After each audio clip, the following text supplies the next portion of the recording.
All right, what's going on, y'all? I have my notes here about this situation, but I got to be honest. After thinking about it, I don't know if these notes will help because the more I think about this, the more I think about Seth Rollins, the more I think about how Triple H booked things, the more I think about the viral situations, and the more I think about how Seth Rollins faked this injury to win the World Heavyweight Championship, basically to throw CM Punk off his game. I think this is what he's doing as well. I believe, as much as I don't want to believe it, because I think the vision sucked and it should have broke up, as much as I don't want to believe it, something deep down in my gut is telling me that this is all a work. This is all staged to throw CM Punk off. And then next thing you know, he's going one-on-one with Seth Rollins, and all of a sudden, the Brons just come out and help Seth Rollins. Yeah, I just think this is all a work. I had like a whole shitload of notes written down explaining why this happened or explaining what's the next move for Bron Breakker. But I don't think that's the case, man. I think this is all fake. I truly believe that this is all fake.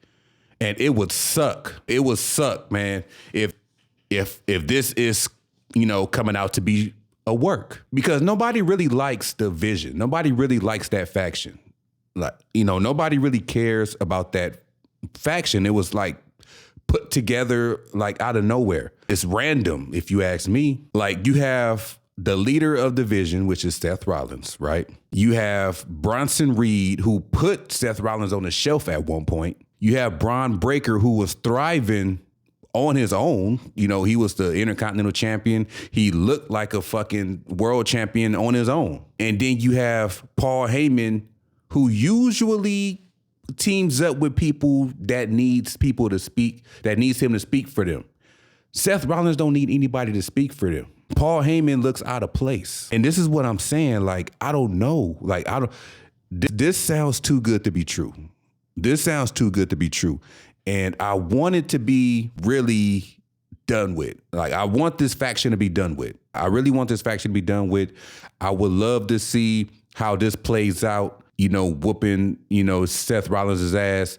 But something tells me, man, this is all a fucking work. And we're going to be like, not again. Because we were all feeling that way when Seth Rollins came out and had his fake injury. You got to remember, he's the architect. He's always 10 steps ahead, okay? He could be doing this to throw off CM Punk once again. He very well could be doing this to throw off CM Punk once again. And I don't want that.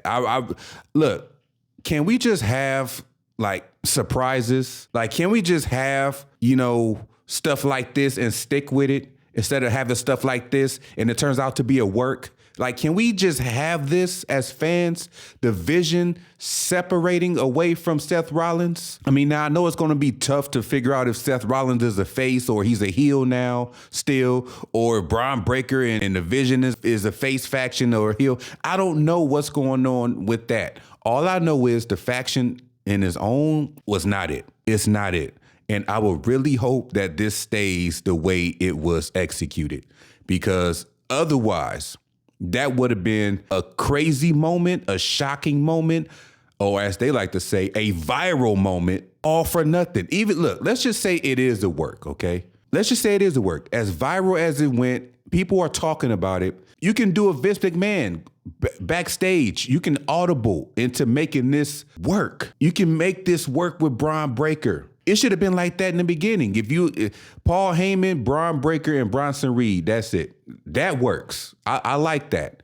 You can still be called the Vision. I don't give a fuck what you call them. That works, okay? So, in my humble opinion, okay, this needs to stick to the execution. This needs to be where Bron Breakker is standing up for himself. He's taking over the reins, no pun intended. He speaks for himself while still getting guidance from his oracle or his wise man, whatever you want to call it, while still being loyal to his tag team partner in Bronson Reed, okay? So let's just stick with that. But like I said, man, it is something deep in my gut that's telling me that this is all a work. This is all Seth Rollins' idea to take a bullet to throw CM Punk off. to throw the world off, but most of all, CM Punk off, because he don't care about CM Punk. He hates CM Punk. So, yeah, man, let me know what you think about this. I'm torn in between the two, man. I'm torn in between the two. I'm really torn. I need you to tell me what's going on now. So, yeah, I'm out. Y'all let me know. I'll see y'all on the next one, man.